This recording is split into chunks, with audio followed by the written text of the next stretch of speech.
Un navire de guerre était conçu pour protéger la vie de son équipage. Mais que se passait-il lorsque la conception même du navire se retournait contre les hommes à son bord? Aujourd'hui, 10 défauts fatals dans l'histoire de la construction navale. Numéro 10. Du charbon à côté de la poudre. Le 15 février 1898, dans le port de la Havane, le cuirassé américain Maine explosa. 268 hommes périrent sur l'instant. Les États-Unis accusèrent l'Espagne et lui déclarèrent la guerre. Mais les Espagnols n'avaient pas coulé le Maine. C'est sa propre conception qui l'avait tué. Les soutes à charbon du navire jouxtaient directement les soutes à munitions de l'artillerie. Une seule cloison d'environ 6 mm d'épaisseur les séparait. Le charbon utilisé à l'époque par la marine possédait une propriété fâcheuse. Il pouvait s'enflammer spontanément dans certaines conditions, notamment en cas d'accumulation de chaleur, de mauvaise ventilation ou de températures ambiantes élevées. Lorsque cela se produisit dans la soute numéro 16, la chaleur traversa la mince cloison et enflamma les charges des canons de 152 mm dans la soute adjacente. Des experts navals avaient signalé ce danger avant même la catastrophe. 3 semaines avant la perte du Maine, une commission spéciale avait adressé un rapport au ministère de la Marine pour alerter sur le risque d'inflammation spontanée dans les soutes à charbon situées à proximité des soutes à munitions. Le rapport avait bien été reçu, rien n'avait été fait. Ce n'est pas un sabotage ni une mine qui détruisit le navire, c'est une décision prise à la table à dessein. Numéro 9. Un gouvernail sans protection. Le 26 mai 1941, 15 biplans torpilleurs Swordfish s'abattirent sur le Bismarck. Ces appareils étaient dépassés, lents, à cockpit ouvert, avec des ailes recouvertes de toiles de percale tendues sur une ossature en aluminium. Les artilleurs allemands refusaient d'abord de croire que la Royal Navy envoyait de telles antiquités contre le tout dernier cuirassé. L'un des pilotes raconta par la suite que les obus anti-aériens traversaient simplement la toile de percale sans exploser. Les fusées n'avaient pas le temps de s'armer. Sur 15 torpilles, seulement 2 atteignirent leur cible. La première ne causa pas de dégâts sérieux. La seconde frappa à la poupe. Les gouvernails du Bismarck se bloquèrent. L'équipage ne put réparer les dommages. L'accès au compartiment de direction était coupé par les voies d'eau. Le cuirassé le plus puissant de la Kriegsmarine se mit à tourner en rond en plein océan. Les navires britanniques le retrouvèrent dans cette situation le matin du 27 mai. Quelques heures plus tard, le Bismarck reposait au fond. La cause profonde était structurelle. Les mécanismes de direction du Bismarck se trouvaient à la poupe avec un blindage minimal et pratiquement aucune commande de secours manuelle. Les concepteurs avaient concentré la protection sur la ceinture blindée et les tourelles du calibre principal. Le seul point vulnérable à l'arrière était resté sans défense. Un seul coup de torpille à cet endroit avait scellé le destin d'un navire sur lequel avaient été dépensés des dizaines de millions de Reichsmark. Numéro 8. Un pont trop mince. Le croiseur de bataille Hood était le navire le plus célèbre de la marine britannique. Pendant 20 ans, il était demeuré le plus grand navire de guerre du monde, symbole de la puissance maritime de l'Empire britannique. Lorsqu'on envoya en mai 1941 intercepter le Bismarck, personne ne doutait de l'issue.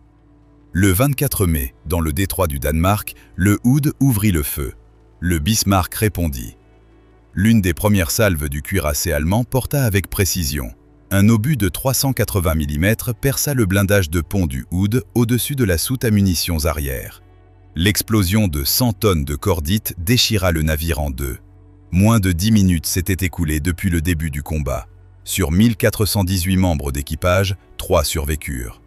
Le problème de conception était connu longtemps avant ce jour. Le Hood avait été conçu à une époque où le tir d'artillerie à longue distance n'était pas considéré comme une menace sérieuse. Les obus suivaient une trajectoire tendue et heurtaient le blindage de flanc.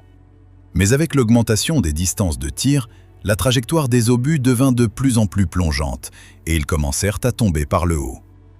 Le blindage de pont du Hood mesurait entre 38 et 64 mm, ce qui ne constituait aucune protection contre un obus de gros calibre en trajectoire plongeante. L'amirauté britannique avait prévu de renforcer le blindage de pont du Hood dès les années 20. Les travaux furent reportés à maintes reprises. En mai 1941, le navire portait encore le blindage de l'époque de la Première Guerre mondiale. Numéro 7. Des cloisons qui n'atteignaient pas le pont. Le Titanic avait été conçu pour être insubmersible. 16 compartiments étanches avec des portes à fermeture automatique. Le navire pouvait rester à flot, même si 4 compartiments contigus étaient inondés, et les concepteurs estimaient qu'une inondation simultanée de plus de 2 compartiments était pratiquement impossible. Le 14 avril 1912, un iceberg sectionna les rivets le long de la coque du Titanic sur près de 90 mètres. Les plaques de bordée s'écartèrent. 5 compartiments furent inondés, soit un de plus que la limite calculée. Mais l'erreur de conception principale apparut aussitôt. Les cloisons étanches s'arrêtaient au niveau du pont E ou du pont D, sans remonter jusqu'au pont supérieur. Lorsque le poids de l'eau dans les compartiments avant commença à enfoncer la proue, l'eau déborda simplement par-dessus les cloisons dans le compartiment suivant, puis dans le suivant. Chaque section remplie tirait la proue plus profondément, accélérant le remplissage de la suivante. Relever les cloisons n'aurait pas été compliqué ni coûteux. Cela aurait alourdi le navire, créé quelques contraintes dans la disposition des cabines et nécessité des modifications dans certains aménagements intérieurs. La White Star Line avait choisi le confort des passagers de première classe. 2h40 après la collision. C'est tout ce que vécut le navire insubmersible. Numéro 6. Des bombes trop vieilles. Le 29 juillet 1967, le porte-avions Forrestal se trouvait dans le golfe du Tonkin, menant des sorties de combat au-dessus du Nord-Vietnam. Sur le pont d'envol se trouvaient 27 avions entièrement armés et ravitaillés, prêts pour une nouvelle mission. À 10h51, un missile non guidé partit accidentellement d'un chasseur bombardier Fantôme. Le missile frappa le réservoir de carburant d'un avion d'attaque voisin.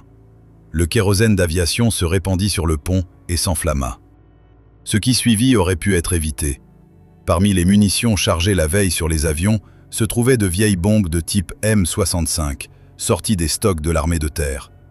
Ces bombes contenaient un explosif à base de composition B, un mélange de cyclonite et de tholite additionné de cire. Cette substance présentait un défaut critique.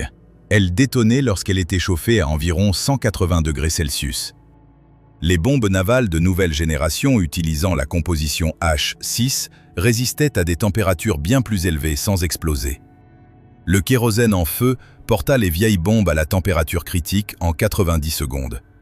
La première bombe explosa 1 minute 34 secondes après le début de l'incendie. Puis 8 explosions supplémentaires se succédèrent. Le pont fut déchiré en 8 endroits. Le carburant enflammé s'écoula dans les espaces de vie inférieurs. 134 hommes périrent, 161 furent blessés. La marine savait que les vieilles bombes étaient dangereuses en cas d'incendie. On les avait quand même chargées pour ne pas annuler la sortie prévue. Numéro 5. Un navire sans portes étanches. Le Shinano était le plus grand porte-avions de l'histoire au moment de sa construction. Reconverti depuis la coque d'un cuirassé de classe Yamato, il affichait un déplacement d'environ 65 000 tonnes. Le commandement japonais le construisait dans le plus grand secret au chantier naval de Yokosuka, comme un atout maître qui renverserait le cours de la guerre dans le Pacifique.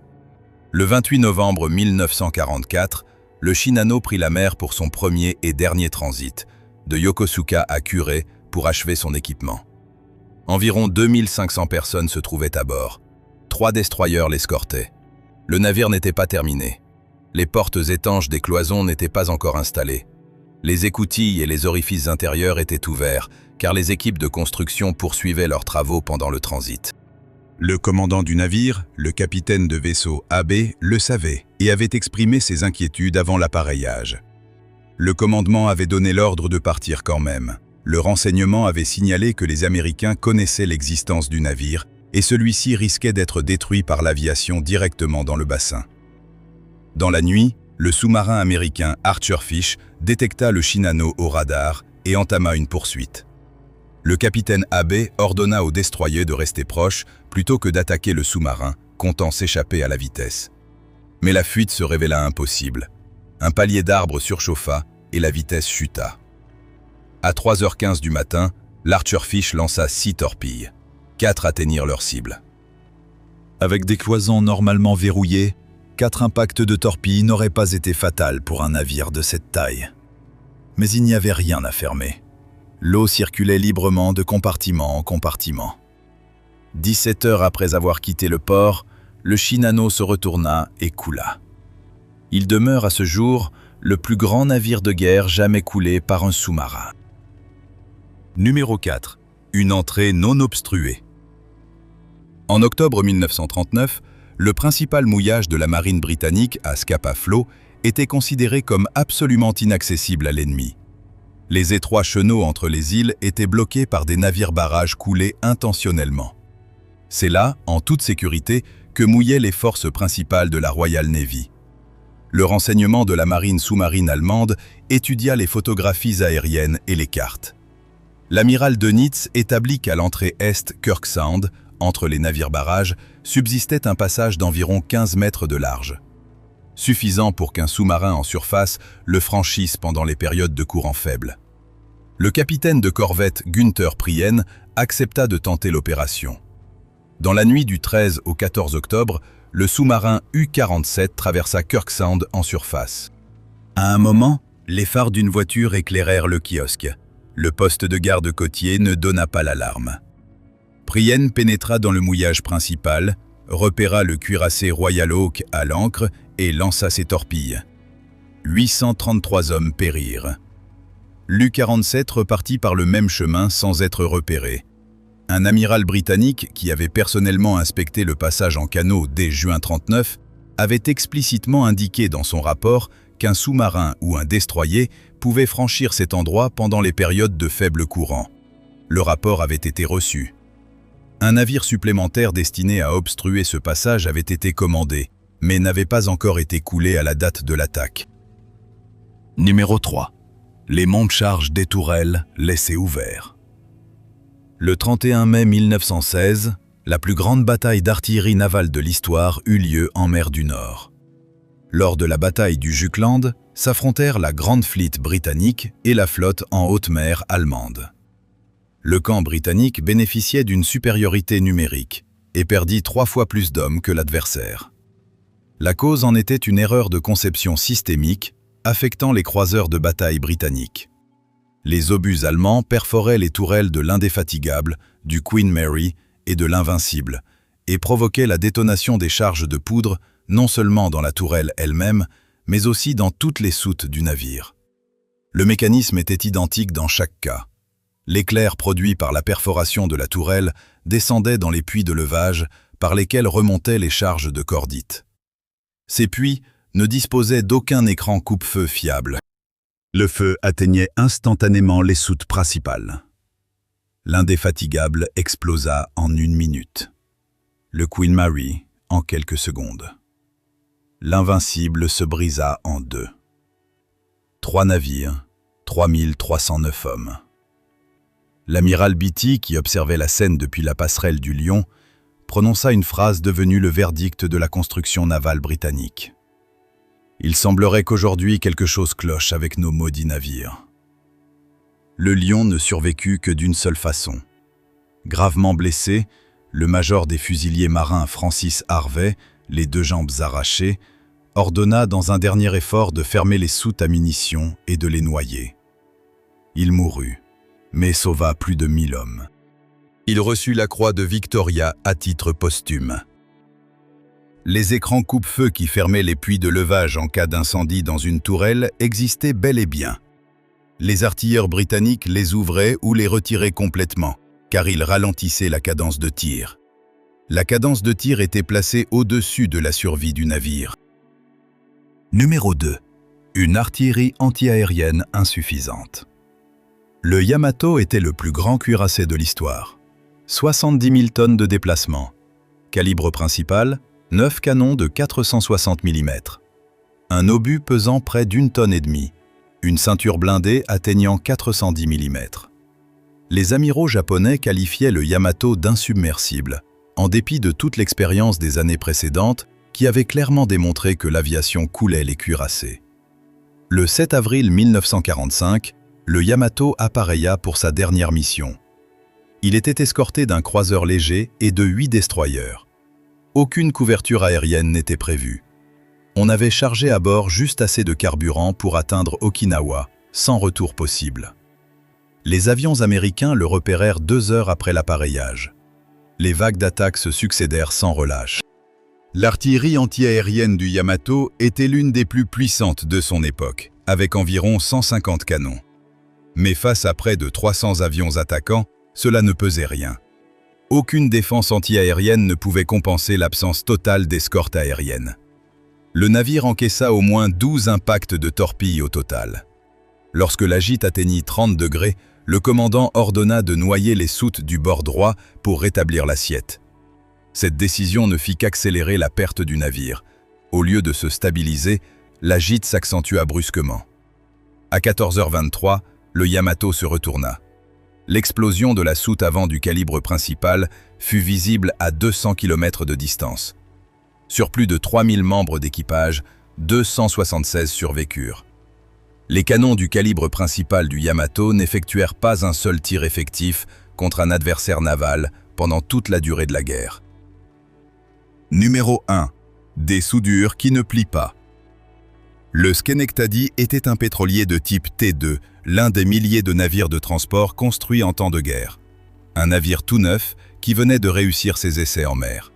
Le 16 janvier 1943, il était amarré au quai d'armement à Portland, dans l'Oregon. La météo était légèrement froide, le vent faible, la mer calme. À 22h30, retentit un bruit entendu dans un rayon d'1,5 km. La coque se fendit en travers, de la plage avant à la quille. La proue et la poupe s'écartèrent l'une de l'autre. Le navire, qui n'était ni en mer ni sous charge, venait de se briser en deux à quai.